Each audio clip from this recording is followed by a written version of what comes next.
हरि ओम। मैं योगी वीरेंद्र गुप्ता बोल रहा हूँ। आज हम भगवत गीता का 6वां अध्याय आत्म संयम योग का 29वां 30वां श्लोक करेंगे। 29वां श्लोक इस प्रकार है। सर्वभूतस्थम् आत्मनं सर्वभूतानि अच्चात्मनि इक्षते योग युक्तात्मा सर्वत्र समदर्शनः। इसका लिटरल मीनिंग इस प्रकार है। सर्वव्यापी अनंत चेतन में एक ही भाव से स्थित रूप योग से युक्त आत्मा वाला तथा सब में समभाव से देखने वाला योगी आत्मा को संपूर्ण भूतों में स्थित और संपूर्ण भूतों को आत्मा में कल्पित देखता है। आइए इसका समझने का प्रयास करें। क्या कह रहे हैं भगवान? इसमें भगवान ने कहा, इक्षते योग युक्त आत्मा सर्वत्र समदर्शना।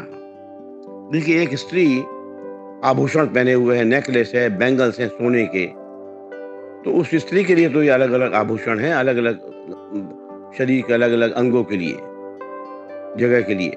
लेकिन जो एक जौहरी है, जो सोने का व्यापारी है, वो तो केवल इसमें एक ही चीज देख रहा है। वो क्या है? सोना, गोल्ड।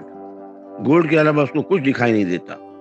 ऐसे ही योगी को, साधक को, जब सब जगह एक सच्चिदानंद घन परमात्मा ही परिपूर्ण है, उसके अलावा उसको कुछ और दिखाई ही नहीं देता। फिर भगवान ने यहाँ लिखा योग युक्त आत्मा। देखें, इसका अर्थ ये है कि ध्यान योग का अभ्यास करते करते जब योगी साधक अपने अंतःकरण, अपने स्वरूप में तल्लीन हो जाता है, अपनी आत्मा में तल्लीन हो जाता है, आत्मा में ही डिसॉल्व हो जाता है, तो तल्लीन होने के बाद उसके अंतःकरण से उसका संबंध टूट जाता है। फिर माइंड से उसका कोई कनेक्शन नहीं है, वो आत्मा में ही विचर रहा है। फिर भगवान ने कहा सर्वभूतस्थम आत्मनाम। जो जितने प्राणी हैं, संपूर्ण प्राणियों में अपनी आत्मा को, अपने सत्य स्वरूप को ही देखता है, उससे देखता है। जैसे एक मान लीजिए साधारण प्राणी है कोई, वो सारे शरीर में अपने आप को देखता है, चाहे हाथ हो, पैर हो, पेट हो, छाती हो, कुछ भी हो। मतलब इसका अर्थ ये कि शरीर के सभी अंगों में, अंशों में मैं को ही पूर्ण रूप से देखता है। ऐसे ही समदर्शी साधक, समदर्शी योगी, समदर्शी पुरुष सब प्राणियों में अपने स्वरूप को ही स्थित देखता है।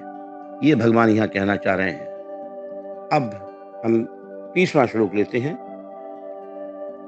यो माम पश्यति सर्वत्र सर्वं च मयि पश्यति तस्याहं न प्रणश्यामि स च मे न प्रणश्यति। इसका लिटरल मीनिंग ये है कि जो पुरुष संपूर्ण भूतों में सबके आत्म रूप मुझ वासुदेव को ही व्यापक देखता है और संपूर्ण भूतों को मुझ वासुदेव के अंतर्गत देखता है, उसके लिए मैं अदृश्य नहीं होता और वह मेरे लिए कभी अदृश्य नहीं होता। अदृश्य मतलब छिपता नहीं है। देखें भगवान यहाँ क्या कहना चाह रहे हैं। भगवान ने यहाँ शब्द कहा है, 4 शब्द दिए हैं, सर्वम च मयि पश्यति।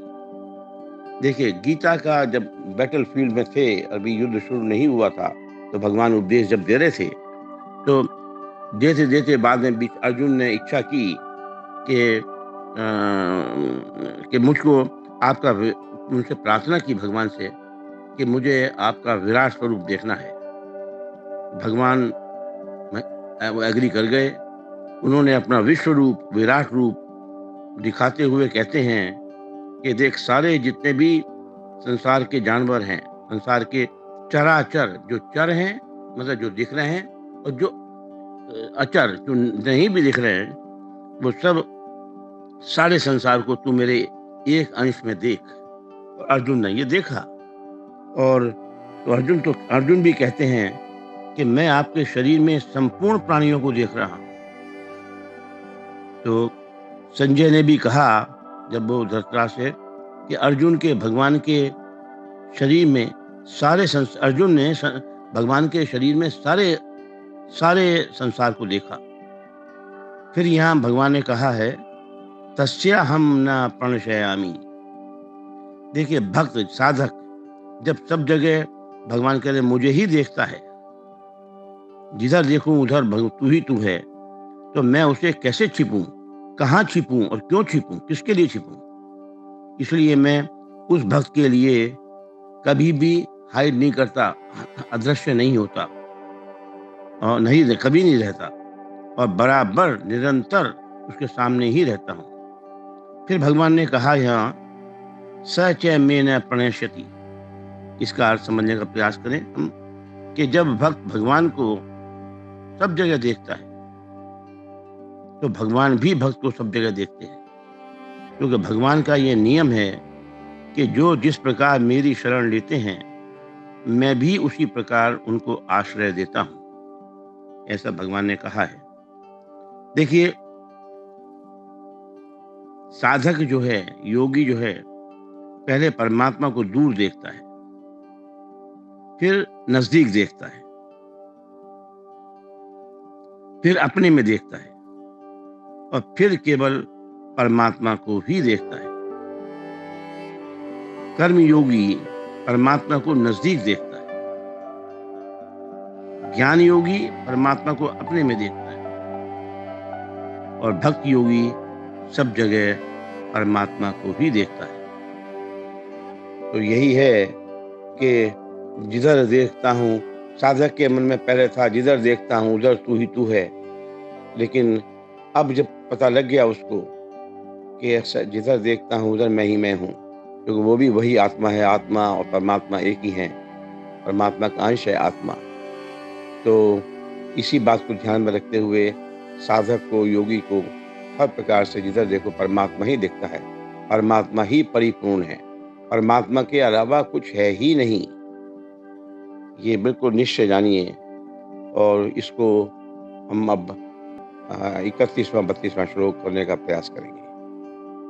तब तक के लिए हैव ए ब्लेसेड वीकेंड।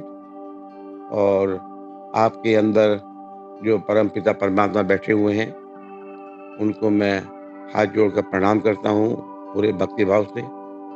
मेरा प्रणाम स्वीकार करें। हरि ओम।